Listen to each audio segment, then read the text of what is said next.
ஆபாச படங்களை பதிவிறக்கம் செய்து தனிப்பட்ட முறையில் பார்ப்பது குற்றமல்ல, மற்றவர்களுக்கு அனுப்பி வைப்பதுதான் சட்டப்படி குற்றம் என சென்னை உயர்நீதிமன்றம் ஒரு கருத்தை பதிவு செய்திருக்கிறது. நன்றாக படித்து ஒரு உயர் பதவியில் இருக்கக்கூடிய நீதிபதி பதவியில் இருக்கக்கூடியவர்கள் இன்றைக்கு அதை பற்றியெல்லாம் சிந்திக்காமல் இது மாதிரியான ஒரு தீர்ப்பை கொடுக்குறாங்க அப்படின்னு சொன்னால், இன்றைக்கு மக்கள் வைக்கக்கூடிய கேள்வி என்ன? இந்த ஒரு தீர்ப்பை நீங்கள் கொடுக்குறீங்களே, இதே உங்களுடைய வீட்டில் இருக்கக்கூடிய உங்கள் உறவினரோ அல்லது உங்கள் மகனோ உங்கள் மகளோ உங்களுடைய வீடுகளில் இந்த மாதிரி ஆபாச படம் பார்க்கக்கூடிய செயலை அவர் ஆதரவு கொடுப்பாரா? தன்னுடைய குடும்பத்தில் ஒருத்தர் அந்த மாதிரி ஆபாச படம் பார்க்குறாரு அப்படின்னு சொன்னால் அது தவறு கிடையாது, சட்டத்தின் அடிப்படையில் அது தவறு கிடையாது, இன்னும் அதிகமாக நீங்கள் அதை பாருங்கள், ஆனால் யாருக்கும் நீங்கள் பரப்பி விடாதீர்கள் என்ற கருத்தை அவர் சொல்லுவாரா? மக்கள் இன்னைக்கு அந்த மாதிரி தான் இன்னைக்கு கேள்விகள் கேட்டுட்டு இருக்கிறாங்க. ஒரு நாடு, ஒரு சட்டம், ஒரு நீதித்துறை இருக்குது அப்படின்னு சொன்னால் மக்களினுடைய பாதுகாப்புக்கு தான் அது உத்தரவாதம் கொடுக்க வேண்டும். இன்றைக்கு செய்தியும் சிந்தனையும் என்ற நிகழ்ச்சியின் மூலமாக நாட்டில் நடக்கக்கூடிய செய்திகளுக்கு சம்பந்தமான சிந்தனைகளை நாம் அறிந்து வருகிறோம். அந்த அடிப்படையில் சமீபத்தில் சென்னை உயர்நீதிமன்றம் வழங்கியிருக்கக்கூடிய ஒரு தீர்ப்பை குறித்து நாம் இந்த நிகழ்ச்சியில் பார்க்க இருக்கின்றோம். திருவள்ளூர் பகுதியை சேர்ந்த ஒரு இளைஞர் தன்னுடைய செல்போனில் ஆபாச படம் பார்த்தார் என்ற காவல்துறை மூலமாக பதியப்பட்ட வழக்கு திருவள்ளூர் போக்சோ நீதிமன்றத்தில் விசாரணைக்கு இருக்கின்ற காலகட்டத்தில் அந்த இளைஞர் சென்னை உயர்நீதிமன்றத்தில் மனு ஒன்றை பதிவு செய்கிறார். இந்த வழக்கிலிருந்து தன்னை விடுவிக்க வேண்டும் என்று கோரப்பட்டிருக்கக்கூடிய அந்த மனுவை விசாரித்த சென்னை உயர்நீதிமன்றத்தினுடைய நீதிபதி இது சம்பந்தமான தீர்ப்பை வழங்கியிருக்கிறார். அந்த தீர்ப்பு என்ன சொல்லுகிறது என்று பார்த்தோம் என்று சொன்னால், ஆபாச படத்தை பொறுத்த வரைக்கும் அதை ஒருவர் தன்னளவில் பார்ப்பது எந்த விதமான குற்றமும் இல்லை. அது அவர் பார்க்கத்தான் செய்கிறாரு. இதை மற்றவருக்கு அவர் பரப்பினார் அப்படின்னு சொன்னால் அது குற்றமாக கருதப்படும். அவர் பரப்பவில்லை, அதை தன்னளவில் பார்க்க தான் செஞ்சார். இப்போ பார்ப்பது குற்றமில்லை என்று அந்த தீர்ப்பை வழங்கியிருக்கிறது இந்த சென்னை உயர்நீதிமன்றம். ஆபாச படங்களை பதிவிறக்கம் செய்து தனிப்பட்ட முறையில் பார்ப்பது குற்றமல்ல, மற்றவர்களுக்கு அனுப்பி வைப்பதுதான் சட்டப்படி குற்றம் என சென்னை உயர்நீதிமன்றம் ஒரு கருத்தை பதிவு செய்திருக்கிறது. ஆபாச படங்கள் பார்த்ததாக இளைஞர் மீது பதியப்பட்ட வழக்கை ரத்து செய்து உத்தரவிட்டார் நீதிபதி ஆனந்த் வெங்கடேஷ்.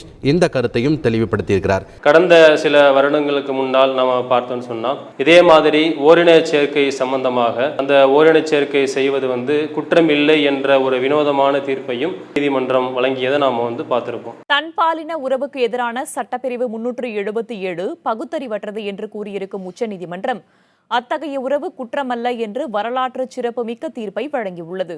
அது மாதிரி கள்ளக்காதல் செய்வது அது ஒரு குற்றம் கிடையாது, அதுக்கும் அனுமதி இருக்கு என்று சொல்லக்கூடிய தீர்ப்பை வழங்கியதை நாம் பார்த்திருப்போம்.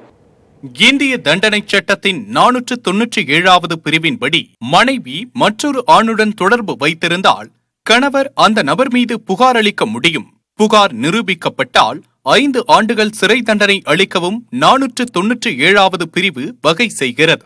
ஆனால் ஒரு பெண் தனது கணவன் வேறு ஒரு பெண்ணுடன் உறவு வைத்திருந்தால் அது தொடர்பாக புகார் அளிக்க இந்த சட்டத்தில் வழி இல்லை. அது மட்டுமின்றி தனது கணவன் வேறு ஒரு திருமணமாகாத பெண்ணுடன் உறவு வைத்திருந்தால் என்ன செய்வது என்பது குறித்தும் 497வது பிரிவு கணக்கில் எடுத்துக் கொள்ளவில்லை. இந்த சட்டப்பிரிவு பெண்ணின் தனித்துவத்தை மறுத்து கணவனின் உடைமை பொருளாக மட்டுமே கருதுகிறது எனவும், இது அரசியல் சாசனம் அளித்துள்ள அடிப்படை உரிமைக்கு எதிரானது எனவும் கூறி கேரளாவைச் சேர்ந்த ஜோசப் ஷைன் என்பவர் உச்சநீதிமன்றத்தில் வழக்கு தொடர்ந்தார். இபிகோ 497வது பிரிவை அரசியல் சாசனத்திற்கு விரோதமானது என அறிவிக்க வேண்டுமென கோரியிருந்தார். வழக்கு விசாரணையின் போது மத்திய அரசு 497வது பிரிவை நீக்கினால் அது திருமணம் என்னும் சமூக நிறுவத்தின் புனிதத்தை சீர்குலைத்துவிடும் என்றும் தெரிவித்திருந்தது. இந்த நிலையில் தலைமை நீதிபதி தீபக் மிஸ்ரா தலைமையிலான 5 நீதிபதிகள் அடங்கிய அரசியல் சாசன அமர்வு இந்த வழக்கில் தீர்ப்பை வழங்கியுள்ளது. திருமணத்தை கடந்த உறவை கிரிமினல் குற்றமாக்குவது அரசியல் சாசனத்திற்கு முற்றிலும் விரோதமானது என நீதிபதிகள் தங்கள் தீர்ப்பில் தெரிவித்துள்ளனர். அதே சமயம் திருமணத்தை மீறிய உறவை விவாகரத்திற்கான ஒரு காரணமாக வேண்டுமானால் எடுத்துக் கொள்ளலாம் என தலைமை நீதிபதி தீபக் மிஸ்ரா கூறியுள்ளார். நீதிபதி ரோஹின்டன் எஃப் நாரிமன் ஒரு தனி மனிதருக்கு சமத்துவம், சுதந்திரம், கௌரவம் ஆகியவை அடிப்படை உரிமைகள் என அரசியல் சாசனம் வரையறுப்பதற்கு முன்பிருந்தே 497வது பிரிவு தொடர்கிறது என குறிப்பிட்டுள்ளார். இந்த சட்டப்பிரிவின்படி பெண் கணவனின் உடைமை பொருளாக கருதப்படுகிறாள் என்று அவர் கூறியுள்ளார். நீதிபதி டி.ஒய். சந்திரசூட் கூறுகையில், ஆணும் பெண்ணும் மற்றொருவரின் பாலியல் விருப்பங்களுக்கு பரஸ்பரம் மதிப்பளிக்க வேண்டுமென்றும் கூறியுள்ளார். பாலியல் விருப்பத்தை நிறைவேற்றிக் கொள்ள தங்களுக்குரிய இணையை தேர்வு செய்வதற்கான வாய்ப்பு என்பது மனித சுதந்திரத்திற்கு அவசியமானது. திருமணம் போன்ற தனிப்பட்ட வட்டத்திற்குள்ளும் கூட ஒரு பெண்ணின் விருப்பத் தேர்வானது அனுமதிக்கப்பட வேண்டுமென சந்திரசூட் வலியுறுத்தியுள்ளார். ஒரு பெண்ணின் தனிப்பட்ட கௌரவம் மற்றும் சமத்துவ உரிமை ஆகியவற்றை பாதிக்கும் எந்தவொரு சட்டப்பிரிவாக இருந்தாலும் அது அரசியல் சாசனத்திற்கு விரோதமானதுதான் என்று நீதிபதி ஹிந்து மல்ஹோத்ரா கூறியிருக்கிறார். ஒரு பெண்ணின் கௌரவம் என்பதை பிரதான கட்டிடம் ஒன்றின் இணைப்பை போல பார்க்க முடியாது என்றும் தெரிவித்துள்ளார். இந்த மாதிரியான தீர்ப்புகள் வழங்கப்படக்கூடிய சூழ்நிலையில உலக அரங்கில நம்முடைய இந்திய திருநாட்டை பொறுத்த வரைக்கும் இந்த கலாச்சாரம் பண்பாட்டில் சிறந்து விளங்கக்கூடிய ஒரு நாடாக பார்க்கக்கூடிய ஒரு சூழ்நிலையில இந்த நாட்டில் இருக்கக்கூடிய உயர்நீதிமன்றங்கள் இது மாதிரியான ஒரு தீர்ப்பை கொடுக்கறது நாட்டில் இருக்கக்கூடிய மக்கள் ஒரு வினோதமான ஒரு பார்வையாக பார்க்கறாங்க. இப்போ இவங்க இந்த ஓரின சேர்க்கைக்கு அனுமதி கொடுத்ததன் விளைவாக இப்போ அது எந்த அளவிற்கு நிற்குது அப்படின்னு சொன்னால், ஒரு பாலினத்தவர்கள் நாங்கள் திருமணம் செய்வதற்கு எங்களுக்கு அனுமதி கொடுங்க என்று கோரிக்கை வலுக்கக்கூடிய அளவிற்கு இன்றைக்கு இந்த தீர்ப்புகள் மக்கள் மத்தியில் மிகப்பெரிய ஒரு கலாச்சார சீர்கேட்டை ஏற்படுத்தி இருக்கிறத நாம் பார்க்குறோம். ஜனநாயகத்தினுடைய தூணாக இருக்கக்கூடிய இந்த உயர்நீதிமன்றங்கள் இந்த கலாச்சாரம் பண்பாட்டை சீர்குலைக்கக்கூடிய அளவில் தீர்ப்பு எழுதுவது நாம் எப்படி மக்கள் ஏற்றுக்கொள்ள முடியும்? உயர்நீதிமன்ற நீதிபதி கேரள மாநிலத்தில் இந்த ஆபாச படம் பார்ப்பது குற்றம் கிடையாது என்று சொன்ன அந்த தீர்ப்பை சுட்டிக்காட்டி இவர் என்ன பண்றாருன்னு சொன்னா, ஆபாச படங்கள் பார்ப்பது தவறு கிடையாது என்ற ஒரு தீர்ப்பு சொல்லாருன்னு சொன்னா, இதே மாதிரி உத்தரகாண்ட் மாநிலத்தில் எடுத்துக்கிட்டோம் அப்படின்னு சொன்னா, கடந்த 2018 உத்தரகாண்ட் மாநிலத்தினுடைய நீதிமன்றம் ஒரு தீர்ப்பு கொடுக்குது. இதே மாதிரியான ஒரு குற்றச்சாட்டு வரும்போது ஆபாச படங்கள் பார்ப்பது இன்றைக்கு எப்படி இருக்கு அப்படின்னு சொன்னா, இந்த ஆபாச படங்கள் தான் நாட்டில் இருக்கக்கூடிய பெண்களுக்கு எதிரான அந்த குற்றங்கள் நடைபெறுவதற்கு இந்த மூல காரணமாக இந்த ஆபாச படங்கள் தான் இருக்கு. அப்ப இந்த ஆபாச படங்கள் அந்த பதிவேற்றம் செய்யக்கூடிய அந்த இணையதளங்கள் உடனடியாக முடக்கப்பட வேண்டும் என்ற ஒரு தீர்ப்பு கொடுத்திருக்கிறது தானே. அப்போ இந்த நீதிபதி அந்த தீர்ப்பை மேற்கோள் காட்டி ஆபாச படம் பதிவேற்றம் செய்யப்படக்கூடிய அந்த இணையதளங்கள் முடக்கப்பட வேண்டும் என்ற ஒரு தீர்ப்பு கொடுத்தாருந்தான்னு சொன்னால், அது மக்கள் மத்தியில் ஒரு வரவேற்கப்பட வேண்டிய ஒரு தீர்ப்பாக இருந்திருக்கும். ஆனால் இவர் மேற்கோள் காட்டிய தீர்ப்பு எப்படி இருக்குது அப்படின்னு சொன்னால், மக்களே விரும்பாத ஒரு தீர்ப்பு கொடுத்துருக்கிறத நம்ம பார்க்குறோம்.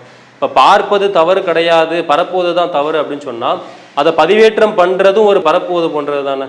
அதை பதிவேற்றம் செய்யக்கூடிய இணையதளங்கள் என்னென்ன இணையதளங்கள் அதை பதிவேற்றம் செய்யுது, எந்தெந்த இணையதளங்கள் மூலமாக இன்றைக்கு மக்கள் அதை பார்த்துட்டு இருக்கிறாங்க என்ற ஒரு செய்திகள் அரசாங்கம் நினைச்சா அதை எடுத்துட முடியாதா? அதை நான் தடை செஞ்சிட முடியாதா? அதையெல்லாம் தடை செய்யக்கூடிய அந்த சூழ்நிலை இருந்தாலும் கூட இன்றைக்கு அரசாங்கமும் இது போன்ற நீதித்துறையும் அதற்கு தவறுகள் அதிகமாக நடப்பதற்கு ஒரு ஊன்றுகோலாக இருப்பதை நாம் எப்படி ஏற்றுக்கொள்ள முடியும்? இந்த நாட்டினுடைய சட்டம் என்ன சொல்லுது? ஒரு தவறு ஒருவன் செய்யறான் அப்படின்னு சொன்னா, அதை விட அதிகமாக தவறு செய்ய தூண்டுவது மிகப்பெரிய ஒரு குற்றம் என்று சொல்லக்கூடிய நிகழ்வுகள் இருக்கா இல்லையா?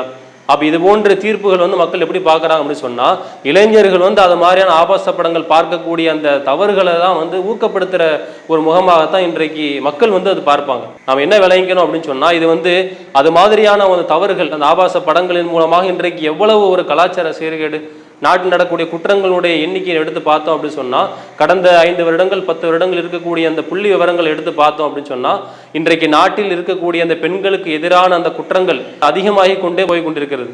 அதிகமாகி கொண்டே போயிட்டு இருக்கிறது முதல் காரணமாக என்ன இருக்குது அப்படின்னு சொன்னால், இது மாதிரியான ஆபாச படங்கள் தான் காரணம் என்று இருக்கக்கூடிய சூழ்நிலையில் அந்த பார்ப்பது தவறு கிடையாது என்று ஒரு நீதிபதியே சொல்றார் அப்படின்னு சொன்னால், அதை பார்ப்பதற்கும் அதன் மூலமாக நாட்டில் தவறுகள் அதிகமாவதற்கும் வாசலை திறந்து விடக்கூடிய ஒரு செயலாகத்தான் தீர்ப்பு மக்கள் மத்தியில் பார்க்கப்படுது. ஒரு நாட்டில் இருக்கக்கூடிய சட்டங்கள் எப்படி இருக்கணும் அப்படின்னு சொன்னால், நாட்டில் குற்றங்கள் குறைவதற்கு தான் அந்த சட்டங்கள் இருக்க வேண்டுமே தவிர, நாட்டில் குற்றங்களை அதிகப்படுத்தும் முகமாக இன்றைக்கு தீர்ப்புகள் கொண்டிருக்கிறத மக்கள் ரொம்ப ஒரு வினோதமாக பார்க்குறாங்க. ஒரு நாட்டில் குற்றங்கள் குறைய வேண்டும் என்று சொன்னால் அதற்கு தண்டனைகள் மிக கடுமையாக இருக்க வேண்டும். கடுமையான தண்டனைகள் மூலமாகத்தான் குற்றங்களை குறைக்க முடியும் என்று சாமானிய மக்கள் கூட புரிந்திருக்கக்கூடிய சூழ்நிலையில், வெளிநாட்டில் இருக்கு அப்படின்னா அவங்க கலாச்சாரம் வேற, தமிழ்நாட்டில் தமிழ் கலாச்சாரம் வேற. திருமணத்துக்கு முன்னே ஆணும் சரி பெண்ணும் சரி, அது மாதிரி எந்த விதத்துலையுமே இப்போல்லாம் நிறைய டேட்டிங் அப்படிலாம் போடுறாங்க. அதெல்லாம் ரொம்ப தப்புங்க. அதெல்லாம் அது ஆமாம் ரெண்டுமே தப்பு தானுங்க. தவறு நமக்கு இந்தியன் கல்ச்சருக்கு அது எதிரானதுன்னு தான் சொல்கிறேன். அப்படின்னா நாட்டில் இருக்க இதே இல்லாமல் போயிடும். கடவுள் வந்து படைக்கும் போதே வந்து ஃபுல்லாவே ஆணா படைச்சிருக்கலாம். அந்த ஓரின சேர்க்கை தறி அப்படிங்கிற பட்சத்தை கடவுள் ஒருவேளை நினைச்சிருந்தார் அப்படின்னா எல்லாமே ஆணா படைச்சிருக்கலாம், அல்லது இப்போ எல்லாமே பெண்ணா படைச்சிருக்கலாம். இப்போ வந்து ஆண் பெண் அப்படின்னு படைக்கும் போது அது ஆண் பெண் உறவு தான் வந்து சரியானது, ஓரின சேர்க்கை தவறு தான். திருமணத்தை தாண்டிய உறவு பொதுவாகவே தவறான விஷயம் தான் சார். அது மாற்றான் மனைவியை தேடாதை, உன் மனைவியை தொலைத்து விடுவாய்.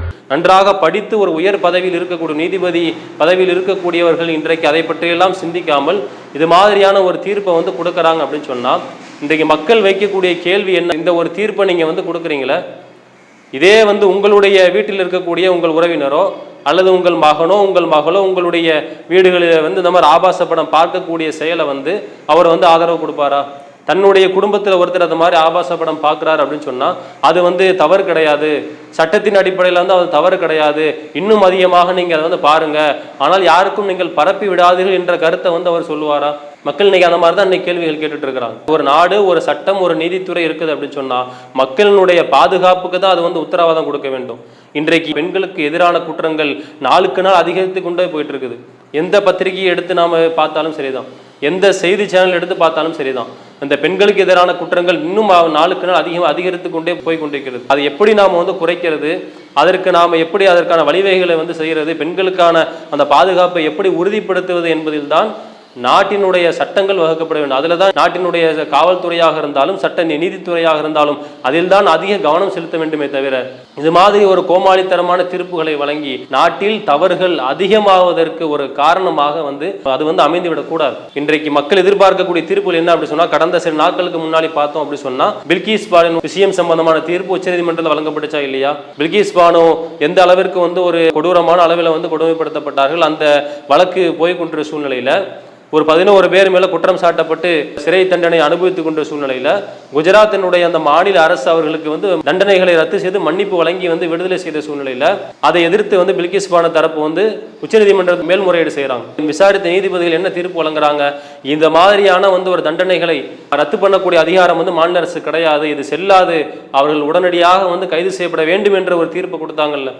இது மாதிரியான ஒரு தீர்ப்பை தான் வந்து இன்றைக்கு மக்கள் விரும்புகிறாங்க. நம்ம நாட்டினுடைய மக்கள் விரும்பக்கூடிய விஷயம் என்ன அப்படின்னு சொன்னால், நாட்டில் குற்றங்கள் குறையணும், நீதிமன்றங்கள் வழங்கக்கூடிய தீர்ப்புகள் அதற்கு ஆதாரமாக அமைய வேண்டும் என்றுதான் இன்றைக்கு மக்கள் விரும்புகின்றார்கள். அப்படி இருக்கக்கூடிய சூழ்நிலையில் ஓரின சேர்க்கைக்கு வந்து அனுமதி இருக்குது, அதை நாம் வந்து தடை செய்ய முடியாது.